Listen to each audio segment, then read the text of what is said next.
So small it's nearly impossible to find on Google Maps.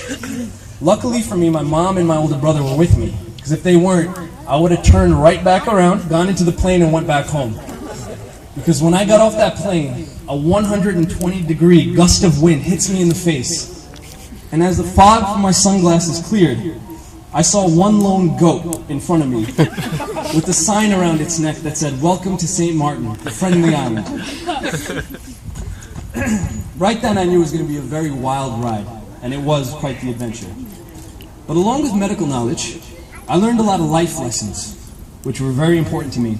The most important was a reminder that our parents gave us this opportunity. Whatever your career may be, in our generation, we all are who we are today because they took that leap of faith. However, instead of a goat, the Statue of Liberty is what welcomed them into New York. But it's because of that, and it's the same basic idea. They didn't turn back. They gave us a chance at a better life. So to all the parents out here, I would just like to say thank you on behalf of all of your children, because you guys are the real people to congratulate today. Lastly, I invited all of you here today because it does indeed take a village to raise a child into a man. Each and every one of you here contributed, even if you don't realize it. And I'd like to say thank you for being a part of our lives, through the good times, and especially through the not so good times. And I'm so proud to call you guys here today, my village, and my family. So please, make yourself at home, enjoy the food, there's still more for seconds. We'll be accepting all major insurance carriers for reimbursement. And now I'll pass this microphone to my brother, my best friend, my role model, Asif Jodi.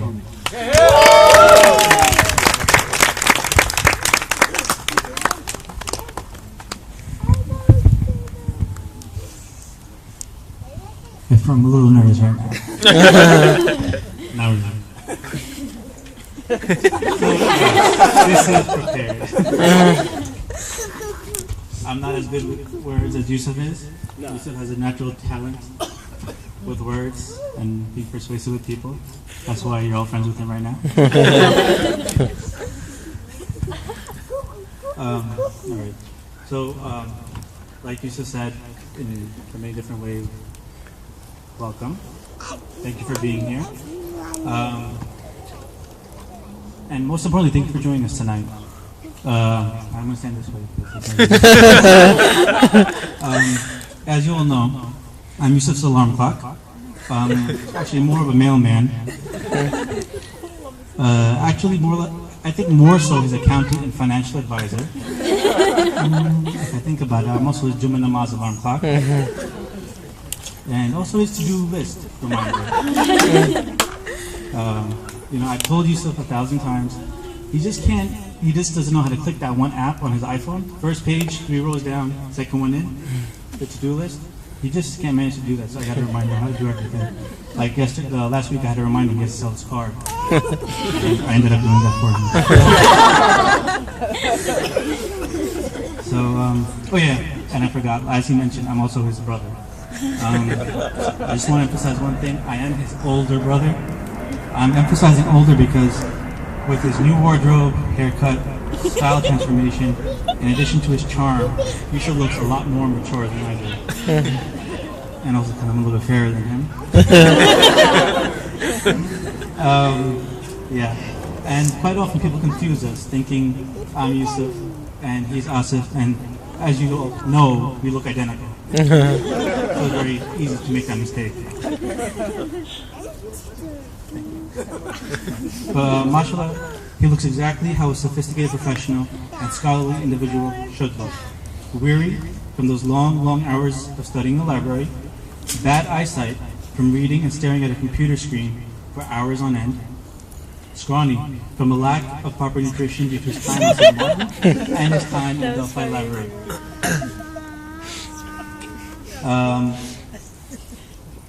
One thing I have to add about St. Martin, whenever Dad tells, you know, oh, I have a son, he's studying medicine, he's on the island of St. Mark.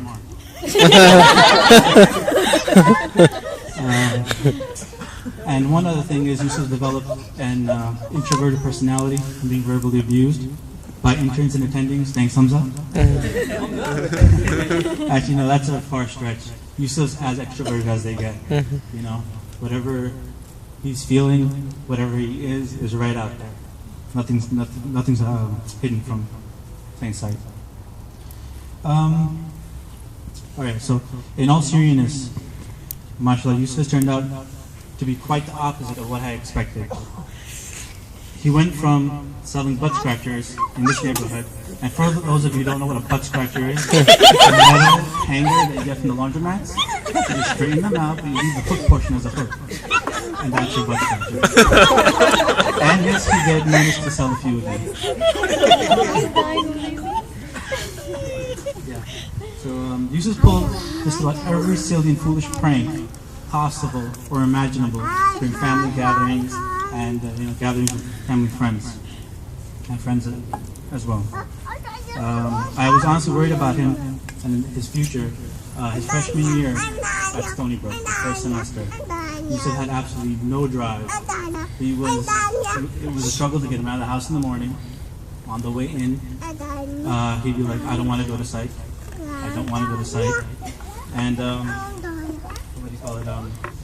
He had no drive. He didn't study. He was stuck in senior year of high school with his memories of football, his friends, his videos that he would make for his physics assignments. So instead of handing in a paper of his homework, he'd hand his professor a video of what him and his friends did that day. So I'm not exactly sure when that bell went off inside his head that he needs to get his priorities in order, but it definitely did. And the next thing we knew, he was getting a 4.0 GPA each subsequent semester and gained acceptance to medical school at AUC. And like I said, it's on the island of St. Mark. And his journey through medical education ultimately brings us here together tonight as we celebrate this major milestone in not only Yousaf's life, but in our life as well. Mashallah, Yousaf is a medical doctor. I'd like to congratulate Yousaf on an amazing job done. Words alone cannot describe how proud we are of you. Not only has he accomplished a major goal, but he has done so like many of us here, or many of us who are still doing that, which is, as he mentioned, an island 100 miles away from our families, enduring power outages, hurricanes, food shortages, internet outages, having mediocre living arrangements, and escaping shady activity on the island. Bro, it's okay now to tell mom and dad about the night you were chased by that local to your apartment. So speaking of mom and dad, our celebration tonight cannot progress without acknowledgement and without expression of gratitude to Allah subhanahu wa ta'ala, God, for granting us with the most amazing, loving, patient, and understanding parents. Let me emphasize patience. Having 4 kids in their mid to late 20s and a 30-year-old still in school and with close to nothing of an income, and having 4 grown children asking for gas money and money for $5 gyros on the hillside, and also 5036, as you all know. Oh, except for one of us, and that's Amara. Mashallah, she's the brightest of us. Her accomplishments have never ceased to surprise and amaze us. I also know that Sada's brewing plans for higher education, and she's going to do great as well. There is absolutely no way Amara, Yousaf, Sada, and myself can be where we are today without the help of our parents. I'd like to formally thank you, Mom and Dad, from the 4 of us, for everything that you have done for us, and everything that you continue to do for us, despite all of our complaining, and also that you're still pestering me for money.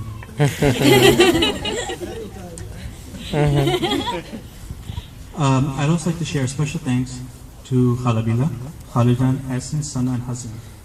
They all held a vital role in getting him and all of us to this day. Khalabila's chicken is what got Yousaf through each of his semesters, and his friends often remind him of that delicious chicken, as well as Khalijan's stories, Halloween, That ease anxiety that was built up from step 1, step 2, rotations. So whenever he was stressed, he'd go over there, have a nice little chat, and his worries were gone. Until the next day when he got back to the books. Ahsan and son have always been there to help Yousaf in whatever way they could. Hassan was always there, no questions asked, to pick up, drop off Yousaf at the airport. And let's not forget about those late night gyro, pizza, Taco Bell runs. These runs are after coming back from the gym. Last but not least, I would like to thank everyone here tonight for joining us in this celebration. And most importantly for being a part of Yousaf's life. I know that Yousaf holds everything very close to heart. And I want to ultimately contribute to play a vital role in one way or another helping him to get where he is today. My speech time is not tied up. Yousaf gave me a certain amount of time to speak. He asked me to speak for a minute and a half. And I think I still have some extra time.